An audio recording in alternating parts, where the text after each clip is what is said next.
Friends, welcome to Touch English. Last video में हम verb to be पढ़ चुके हैं। आज हम वर्ब टू हैव पढ़ेंगे। तो what is the verb to have, देखते हैं। हैव, हैज़ और हैड, तीनों ये जो क्रिया होती हैं इनको हम मेन वर्ब के रूप में भी यूज़ कर सकते हैं और ऑक्सिलरी या हेल्पिंग वर्ब के रूप में भी यूज़ कर सकते हैं। यदि किसी सेंटेंस में ये दी हुई होती हैं तो हम अगर पहचान लेते हैं कि ये हेल्पिंग वर्ब दी है या फिर ये नहीं एज अ मेन वर्ब दी है तो कोई कन्फ्यूज़न ही नहीं है। फिर कन्फ्यूज़न यही होती है। अब ये पहचानना अगर सीख लेते हैं तो फिर इसमें कोई दिक्कत नहीं होती है। अब देखिए, हैव का मेन वर्ब के रूप में मीनिंग होता है रखना। रखना मतलब कोई चीज़ को ऐसे उठा के रखना नहीं, अपने पास किसी चीज़ का अधिकार जताना, पोजीशन बताना कि हमारे पास एक घर है, मतलब आप घर पर अपना अधिकार जता रहे हैं। एक एग्जांपल देती हूँ, दीवार फिल्म का एक डायलॉग है जिसमें कि बच्चन साहब शशि कपूर जी से बोलते हैं कि मेरे पास बंगला है, घर है, गाड़ी है, बैंक बैलेंस है, तुम्हारे पास क्या है। अगर वो इंग्लिश में बोलते तो कैसे बोलते, आई have a house, a car, bank balance, what do you have. मतलब वो उन चीज़ों पर अपना पोजीशन बता रहे थे, अधिकार जता रहे थे। तो वही चीज़ है ये कि ये अपना मतलब अधिकार जताता है किसी नाउन पर। ठीक है। अब देखना ये है कि ये मेन वर्ब में के रूप में कैसे आता है और हेल्पिंग वर्ब के रूप में कैसे आता है। देखिए, यहाँ कुछ एफर्मेटिव सेंटेंस लिखे हैं। एफर्मेटिव मीन्स कोई नेगेशन ना हो, कोई इंट्रोगेशन ना हो, इसमें सिंपल सेंटेंस हो। तो यहाँ पर ही हैज़ नो मनी, यहाँ नो जरूर आ रहा है लेकिन निगेटिव नहीं है ये एफर्मेटिव सेंटेंस है। ये नो जो है वो मनी के लिए आ रहा है। अगर नेगेटिव होता तो नॉट होता और नॉट अपने साथ उस टेंस की हेल्पिंग वर्ब भी लेता। अब ये हैज़ है, इसमें ये हेल्पिंग वर्ब है या फिर मेन वर्ब है।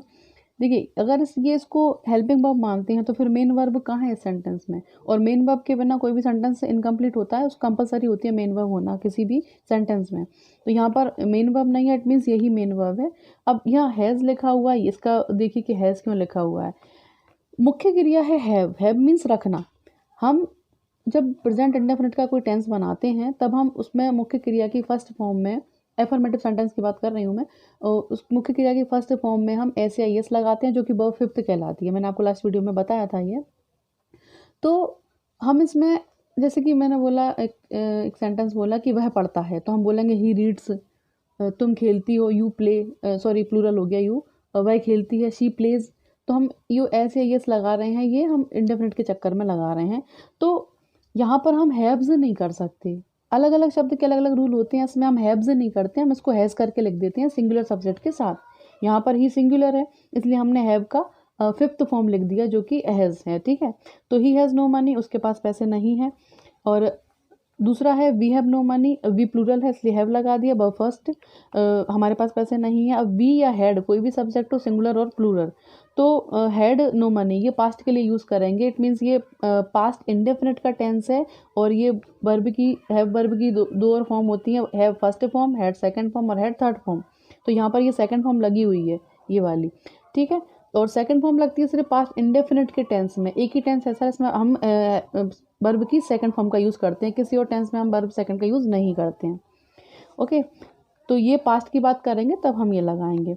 अब इनका नेगेटिव देख लेते हैं। जब हम नेगेटिव बनाते हैं किसी भी टेंस का तो नॉट अपने साथ उस टेंस की हेल्पिंग वर्ब मानता है जिस टेंस में सेंटेंस लिखा हुआ है। ये प्रेजेंट इंडेफिनिट में लिखा है। प्रेजेंट इंडेफिनिट की दो हेल्पिंग वर्ब होती हैं, डू और डज। डू होती है प्लूरल सब्जेक्ट के लिए और डज होती है सिंगुलर सब्जेक्ट के लिए। यहाँ पर सिंगुलर है तो ही डज नॉट, नॉट ने अपनी हेल्पिंग वर्ब ले ली। He does not have money, उसके पास पैसे नहीं हैं। वी हैव नो मनी को we do not have money, मतलब ये वी प्लूरल है इसलिए डू लिया है नॉट ने। ठीक। तो और दूसरी बात, एक नोट देखिए, जब भी हैज़ हैव हैड को मेन वर्ब के रूप में यूज़ करते हैं तो नेगेटिव और इंट्रोगेटिव सेंटेंसेज में केवल हैव का यूज़ किया जाता है। मतलब जब भी ये मुख्य क्रिया के रूप में आएंगे तीनों, तो इंट्रोगेटिव या नेगेटिव सेंटेंस जब भी होगा, प्रश्नवाचक या नकारात्मक वाक्य, तो उसमें हम सिर्फ हैव को लेंगे, हैज़ और हैड को नहीं लेंगे। ये बात आपको ध्यान रखना पड़ेगी। जैसे कि डू आई हैव मनी, क्या मेरे पास पैसे हैं। ठीक। ये तो हो गया एक रूल। और ये देखिए, अब इसमें ये सेंटेंस लिखे हुए हैं, she has had this pen, they have had this pen और he had had this pen. तीनों में हैड आ रहा है और तीनों में हैज़ है और हैड भी आ रहा है। अब पहचानते हैं।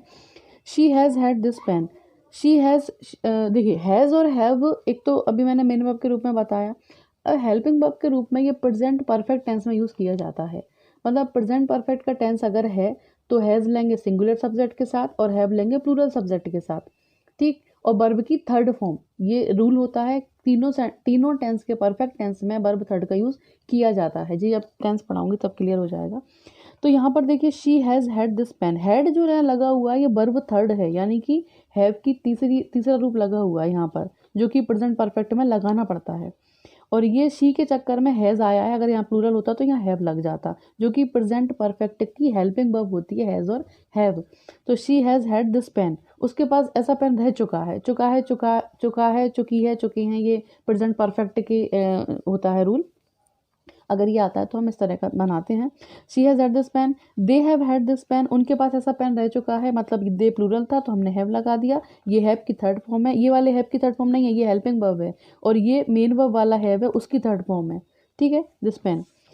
अब he had had this pen, ये हैड जो हेल्पिंग वर्ब होती है ये होती है पास्ट परफेक्ट टेंस की, उसमें एक ही हेल्पिंग वर्ब होती है, जो सिंगुलर सब्जेक्ट हो अथवा प्लूरल हो, डजेंट मैटर, हमें हैड ही लगाना होता है उसमें।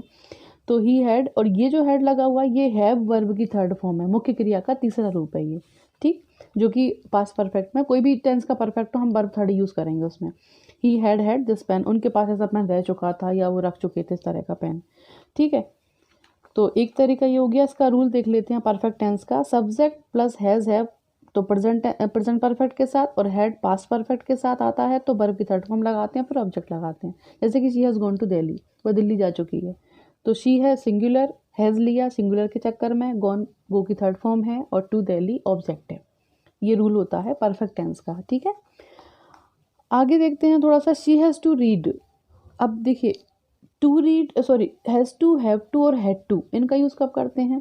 इनका यूज़ हम जब करते हैं जब हम मजबूरी शो करते हैं, किसी काम को करना हमारी मजबूरी है, या फिर हमें करना पड़ता है, हमें खाना बनाना पड़ता है, हमें पढ़ना पड़ता है, इस तरह जब हम बोलते हैं, या फिर ऐसा बोलते हैं कि मुझे पढ़ना है, नहीं मुझे खेलना नहीं है, मुझे पढ़ना है, तब हम यूज़ करते हैं has to, have to, tense के अकॉर्डिंग और सब्जेक्ट के अकॉर्डिंग।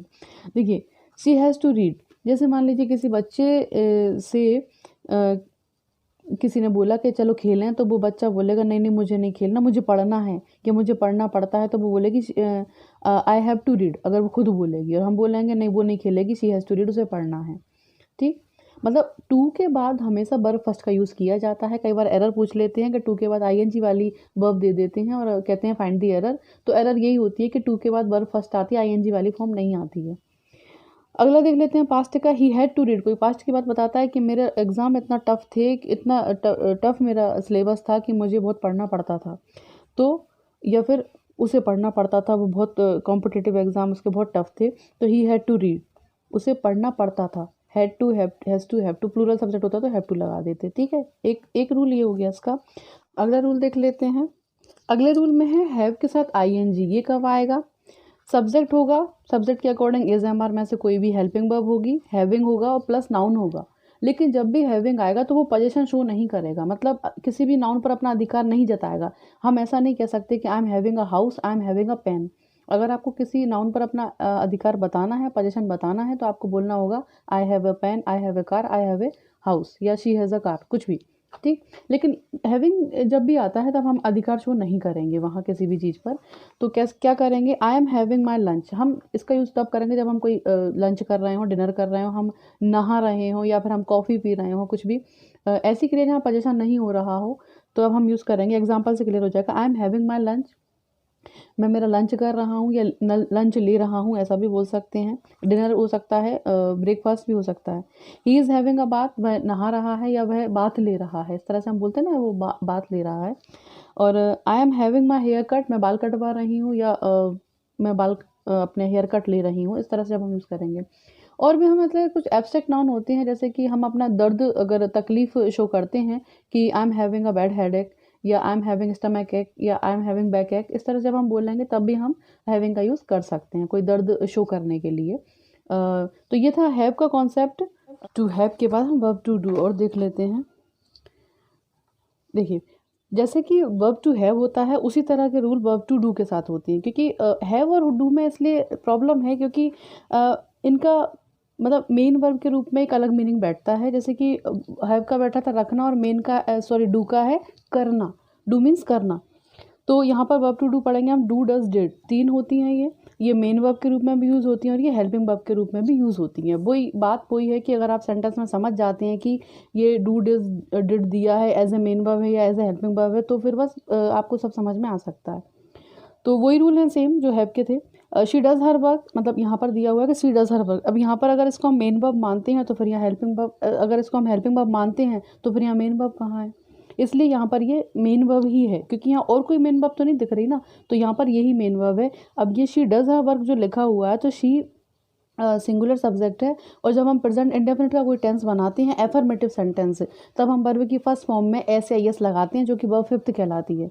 तो यहाँ पर ये लिखा हुआ है कि शी सिंगुलर है, तो हमने डू में ई एस लगाया है। ये हेल्पिंग वर्ब वाला डज नहीं है, क्योंकि हेल्पिंग वर्ब के रूप में जब हम डज और डू का यूज़ करते हैं तो हम या तो नेगेटिव में करते हैं, इट मीन्स साथ में नॉट भी हो, या फिर इंट्रोगेटिव में करते हैं, या हेल्पिंग वर्ब शुरू में दी हुई हो। यहाँ पर कोई भी ऐसी कंडीशन नहीं है, तो यहाँ पर डू में ई एस लगाया है। डू का मतलब होता है करना, और प्रेजेंट इंडेफिनिट के लिए। तो शी डज़ हर वर्क, वह उसका काम करती है या वह अपना काम करती है। आई डू माई वर्क, मैं मेरा काम करता हूँ। आई प्लूरल मानते हैं इसलिए डू लगाया है। ही डिड हिज वर्क, यदि पुरानी बात बता रहे हैं कि उसने उसका काम किया, तब हम डिड का यूज़ करेंगे। तो यहाँ पर ये तीनों मेन वर्ब के रूप में यूज़ हुए हैं। अब जो रूल हैव का था कि नेगेटिव में हम जब भी नेगेटिव या इंट्रोगेटिव सेंटेंस बनाते हैं तो हम हैड और हैज़ का यूज़ नहीं करते हैं, सिर्फ हैव का यूज़ करते हैं। इसी तरह इसमें भी ऐसा ही है कि जब हम नेगेटिव या इंट्रोगेटिव सेंटेंस बनाते हैं तब हम सिर्फ डू का यूज़ करते हैं, डज और डिड का नहीं करते हैं। ठीक है, जैसे कि she does not do her work, यहाँ पर था शी डज़ हर वर्क, वह अपना काम करती है। She does not do her work, वह अपना काम नहीं करती है। यहाँ पर डज़ भी है, डू भी है। अब यहाँ डज़ हेल्पिंग वर्ब के रूप में यूज़ हुआ है, क्योंकि नॉट अपने साथ हेल्पिंग वर्ब लेता है जिस टेंस में वो लिखा हुआ है वाक्य, उसी वाक्य का वो टेंस का हेल्पिंग वर्ब मांगता है नॉट अपने साथ। तो यहाँ पर ये प्रेजेंट इंडेफिनिट में था, और प्रेजेंट इंडेफिनिट का हेल्पिंग वर्ब जो होती है वो होती है डू और डज सब्जेक्ट के according.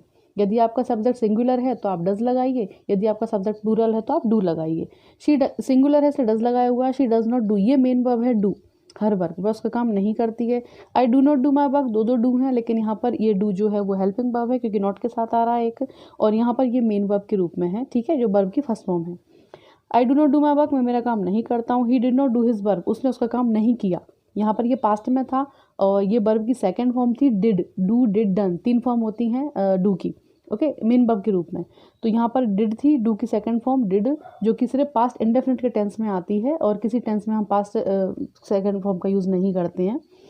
He did not do his work, और पास्ट इंडेफिनिट की जो हेल्पिंग वर्ब होती है वो होती है डिड, सब्जेक्ट कोई भी हो, सिंगुलर हो अथवा प्लूरल हो, डजेंट मैटर, है ना, लेकिन डिड का यूज़ करते हैं। यहाँ पे देखिए तीनों जगह डू लिखा हुआ है, इट मीन्स यहाँ पर ये मेन वर्ब के रूप में आया है। ओके, जैसे कि उसमें हैव यूज़ कर रहे थे हम नेगेटिव या इंट्रोगेटिव सेंटेंस में। जो नोट उसमें लिखवाया था वही नोट इसमें लिखा हुआ है कि जब भी डू डज डिड का यूज़ मुख्य क्रिया के रूप में होता है तो नेगेटिव और इंट्रोगेटिव वाक्य में डू का प्रयोग किया जाता है, ना कि डज और डिड का।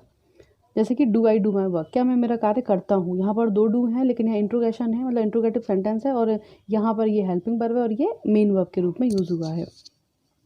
अगला रूल है इसका प्रेजेंट इंडेफिनिट में। प्रेजेंट इंडेफिनिट सेंटेंस जो होता है, तो जब हम उसका इंट्रोगेटिव या नेगेटिव सेंटेंस बनाते हैं तब हम डू और डज का यूज़ करते हैं। मतलब अगर नेगेटिव है तो डू नॉट और डज नॉट का यूज़ करेंगे, और इंट्रोगेटिव है तो हम हेल्पिंग वर्ब का यूज़ शुरू में करते हैं। जैसे कि she does not read book, वह किताब नहीं पढ़ती है। यहाँ पर नॉट आया है, नॉट अपने साथ टेंस के अकॉर्डिंग हेल्पिंग वर्ब लेता है। तो जब प्रेजेंट इंडेफिनिट का टेंस है, अगर सेंटेंस दिया हो, नेगेटिव सेंटेंस दिया हुआ हो, तो वो डज़ नॉट डू नॉट लेगा। शी सिंगुलर है तो वो डज़ नॉट होता है, और रीड मेन वर्ब है, तो यहाँ पर ये हेल्पिंग वर्ब के रूप में यूज़ हुआ है।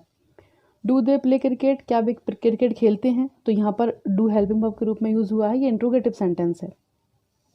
रूल है इसके प्रेजेंट इंडेफिनिट में जब भी हम इंट्रोगेटिव या नेगेटिव सेंटेंस का यूज़ करते हैं तो उनके रूल ये बनते हैं।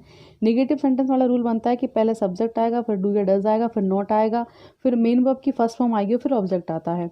और इंट्रोगेटिव सेंटेंस में जब ऐसा होता है तब उसमें डू डज पहले आता है, फिर सब्जेक्ट आता है, फिर मेन वर्ब की फर्स्ट फॉर्म आती है, और फिर डू आता है। यहाँ मैं टी में ये लगाना भूल गई थी। तो ये रूल होते हैं दोनों जब हम हेल्पिंग वर्ब के रूप में इनका डू और डज का यूज़ करते हैं। अगला रूल है एम्फेटिक। जब हम किसी सेंटेंस को किसी बात पर जोड़ देते हैं, किसी सेंटेंस में किसी भी बात पर हम जब जोड़ दे के बोलते हैं तब हम यूज़ करते हैं डू और डज का सब्जेक्ट के अकॉर्डिंग। जैसे कि इसका रूल ये कहता है कि पहले सब्जेक्ट आएगा, फिर डू या डज आएगा। यदि सिंगुलर सब्जेक्ट है तो डज, और प्लूरल सब्जेक्ट है तो डू, फिर वर्ब की फर्स्ट फॉर्म, फिर ऑब्जेक्ट आएगा। अब देखिए इसमें है आई गो मीन्स मैं जाता हूँ, नॉर्मल बात है, इसमें कोई जोर नहीं दे रहे हैं, हाँ मैं जाता हूँ, अपनी आदत बता रहे हैं नॉर्मली। लेकिन जब हम आई डू गो बोलते हैं इसका मतलब ये होता है कि जाता तो हूँ, जाती तो हूँ। सपोज किसी बच्चे से किसी ने बोला कि स्कूल जाया करो, तो वो बोलेगा कि जाती तो हूँ, मतलब वो बात पर जोर दे रहा है कि हाँ मैं जाती ही हूँ, जाती तो हूँ। इस तरह से शी रीड्स, वह पढ़ती है, और शी डज रीड मतलब पढ़ती तो है। यदि कोई बोले कि किताब पढ़ा करो, तो वो बोलेगी वह पढ़ती तो है। तब जोड़ दिया जिस बात पर, तो बीच में डज या डू सब्जेक्ट के अकॉर्डिंग लगा देते हैं। आई सॉ, ये पास्ट में चला गया कि मैंने देखा, तो पास्ट में डिड से जोड़ आएगा पास्ट टेंस में कि आई डिड सी। अब सॉ सेकंड फॉर्म में सी की देखना मतलब, तो जब डिड डज डू लग जाते हैं तो हम वर्ब की फर्स्ट फॉर्म का यूज़ करते हैं हमेशा। उसमें से ऐसे एस भी हटा देते हैं अगर लगा हुआ होता है तो। जैसे यहाँ लगा हुआ था रीड्स, तो हमने हटा दिया यहाँ पे, क्योंकि यहाँ पे डज का यूज़ कर लिया हमने। अब दो जगह हम ई एस दो चीज़ों में नहीं लगा सकते हैं।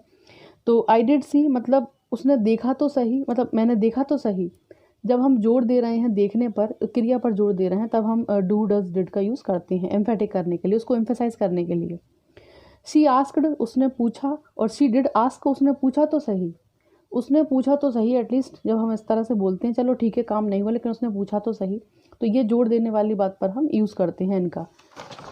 कुछ एक रूल और देख लेते हैं। हैव एम्फेटिक, देखिए हैव का मीनिंग होता है रखना। जब हम किसी चीज़ पर पोजीशन बताते हैं कि मेरे पास एक कार है, मेरे पास एक पेन है, तो हम हैव का यूज़ करते हैं कि आई हैव अ पेन और आई हैव अ कार। तो जब हम इसको और एम्फेसाइज करेंगे, जोड़ देंगे, तब हम किस तरह से बोलेंगे, इसका मीनिंग निकल के आएगा पास है तो सही। जैसे कि वी हैव अ कार, हमारे पास एक कार है, नॉर्मल बात है, कोई जोर नहीं दे रहे हैं इसमें। लेकिन जब हम बोलेंगे we do have a car, हमारे पास कार है तो सही। अगर कोई बोले कि हम एक और कार ले लें, तो बोलेंगे नहीं यार हमारे पास कार है तो सही। जब हमने जोड़ दिया है तब हमने वी डू हैव लगा दिया। वी प्लूरल है इसलिए डू लगेगा ऑब्वियसली, और हैव मतलब होता है मेन वर्ब है रखना, और अ कार ये ऑब्जेक्ट है, कोई भी नाउन है। मधु हैज़ मनी, मधु के पास पैसे हैं। मधु डज हैव मनी, अब मधु के पास पैसे हैं तो सही। अगर वो बोले कि मधु को पैसे दे दो, तो हम बोलेंगे मधु मधु को पैसे दे दो, तो मधु मधु डज हैव मनी, मधु मधु के पास पैसे हैं तो सही, क्यों दे दें और फालतू में, है ना। ऐसे ही पास्ट की बात कर लेते हैं। दे हैड ए कार, उनके पास कार थी। They did have a car, उनके पास कार थी तो सही, कहाँ चली गई। अपन बोलते हैं ना, जैसे कि कोई बोले हम कार खरीदना है, अरे आपके पास कार थी तो सही, वो कहाँ चली गई। जब हम जोड़ देते हैं थी तो सही, तब उसको हम यूज़ करते हैं डू डिड का। ये पास्ट की बात चले तो पास्ट की बात चलेगी, तो यहाँ निकल रहा था पास है तो सही, और यहाँ निकलेगा पास थी तो सही। है और थी में थोड़ा सा चेंज हो जाएगा क्योंकि पुरानी बात कर रहे हैं। अब नॉर्मली हम बोलते हैं कम हियर, मतलब इधर आओ, और यहाँ पर बोले डू कम हियर, मतलब इधर जरूर आओ, आओ अवश्य आओ। जब हम आने पर जोर दे रहे हैं कि नहीं आपको आना ही है, तब हम लगाते हैं डू कम हियर। कोई भी इम्पेरेटिव सेंटेंस होता है, किसी कार्य को हम करने को किसी से बोल रहे हैं, ऑर्डर दे रहे हैं, तो हम उसमें अगर डू लगाते हैं तो उसमें थोड़ी सी स्ट्रिक्टनेस या कंपल्सन आ जाता है कि हाँ जिकार करना ही है, इधर आओ सही तुम, ठीक है। तो ये था हमारा verb to do. Verb to have और वर्ब टू डू के मीन जो भी रूल्स हैं लगभग सेम हैं, एक सा यूज़ होना है इनका, मेन वर्ब के रूप में हो चाहे वो हेल्पिंग वर्ब के रूप में हो। तो अगले वीडियो में कोई नई चीज़ देखेंगे वर्ब में। Till then bye.